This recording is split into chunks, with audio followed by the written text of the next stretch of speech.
Hi, my name is Sarah Jenkins. I am with the blockchainrealtor.com. I'm here with Claus Skaaning, the CEO of DigiShares. And DigiShares is helping us to build our marketplace on the on Ravencointokens.com so that we can tokenize real estate. So thank you so much for being here with us. Thank you.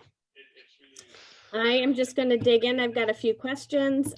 First of all, can you just tell me what DigiShares is all about? Yeah, so DigiShares is a company focused on real estate tokenization.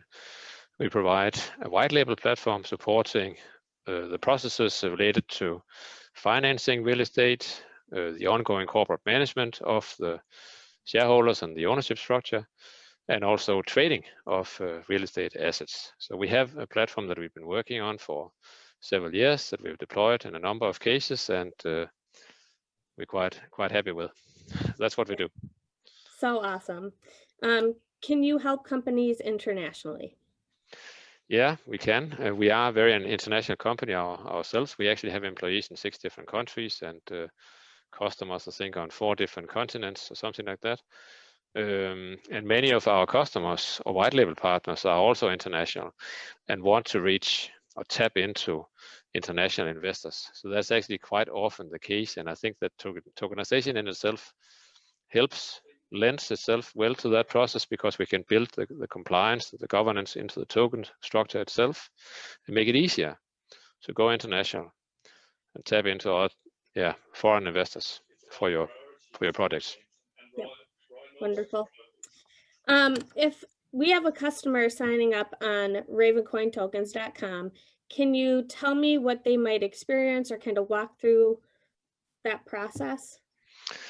Yeah, so it's I guess it's a regulated process, right? So you have to make sure that everyone you sign up is recognized and verified, both on the identity side and the address side. And basically you do KYC on individuals, you do KYB on companies, and in some cases you also may need to check the accreditation status to make sure that they are who they are and they are allowed to invest into your projects.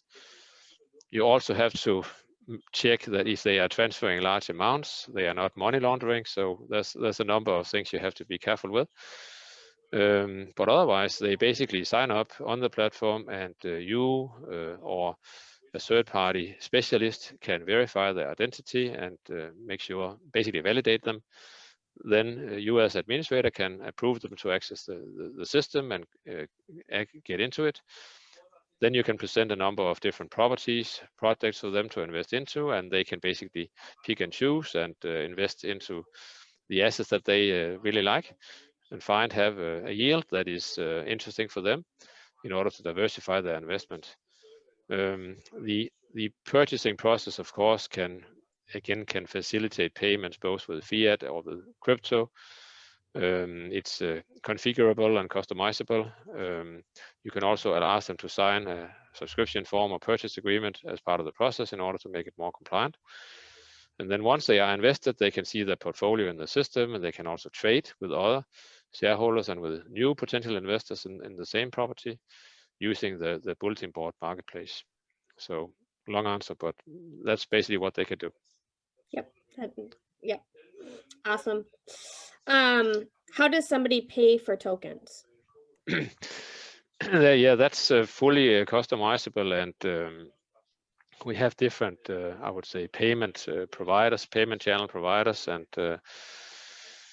normally I would say the easiest is to facilitate crypto payment with either Bitcoin or Ethereum, but normally I would say with some kind of stable coin like USDC or TUSD, which is what most people understand, and it's has a rather stable value. And the benefit of paying in crypto is that then we can automate all internal processes to a much higher degree than if we use fiat currency. So one of the benefits of using the blockchain technology is that you can make these transactions within the system. You don't have to integrate with a bank and so on. So it's just much more efficient and much less friction, much lower cost generally to do it. But the system also facilitates fiat payment. We're actually working on an integration right now, so we can take normal US dollar as payment, then it will be automatically converted into the corresponding to USDC internally. And then when the investors withdraw again, they get normal US dollar out to their account. Awesome. My next question is kind of two parts. How does custody work, and how does one know that their tokens are safe?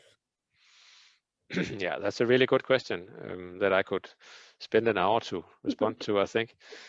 So there are two types of digital assets in the system. So there's cryptocurrencies potentially in some kind of wallet facilitated by your company or also facilitated by a custodian. And there's also security tokens. So basically the tokenized real estate assets.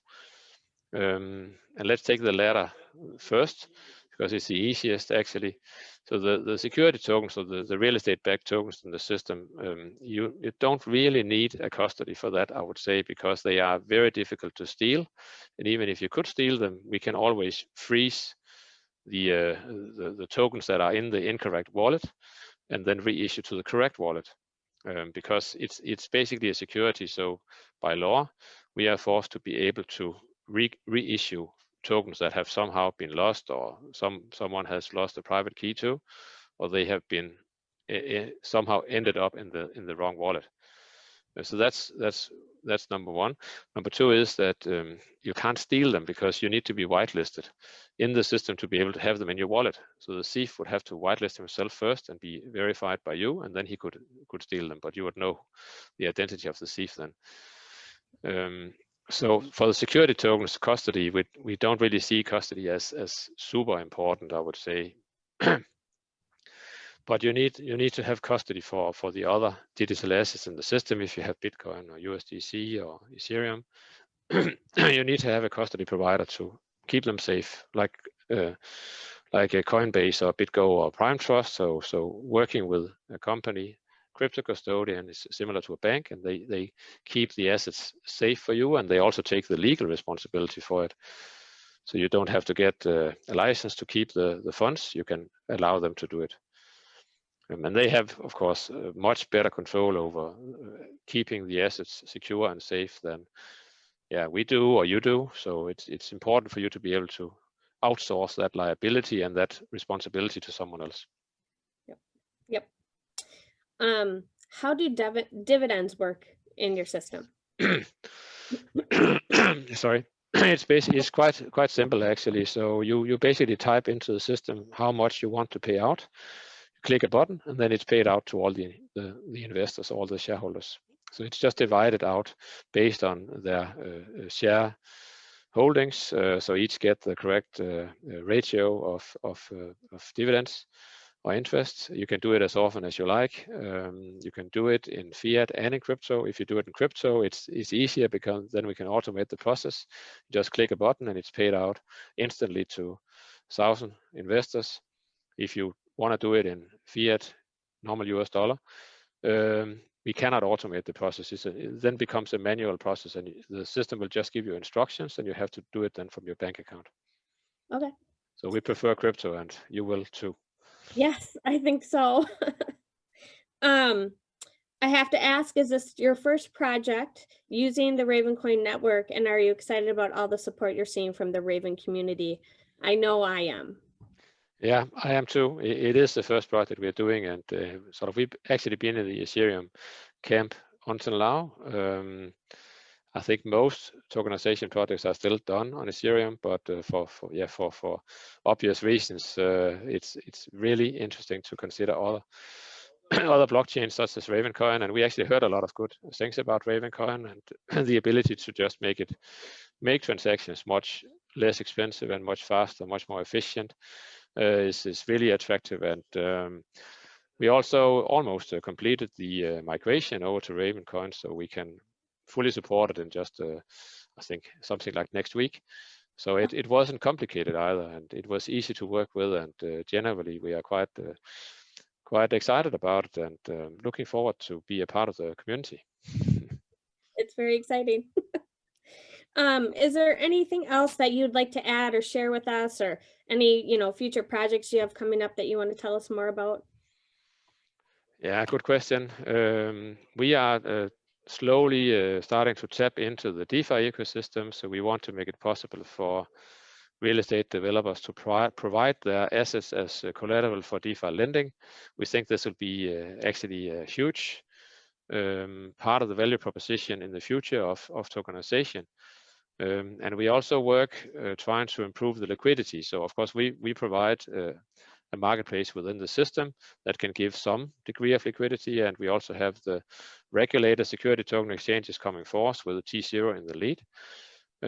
But we think there will also be a need for more lightweight, decentralized versions of liquidity, and we are sort of quite active looking at how we can provide some better options in that field, I would say. Okay. Awesome. Thank you so much for taking the time to answer my, handful of questions. I really, truly appreciate it. If you guys have more, want more information, feel free to check out digishares.io. Thank you, Klaus. Thank you very much.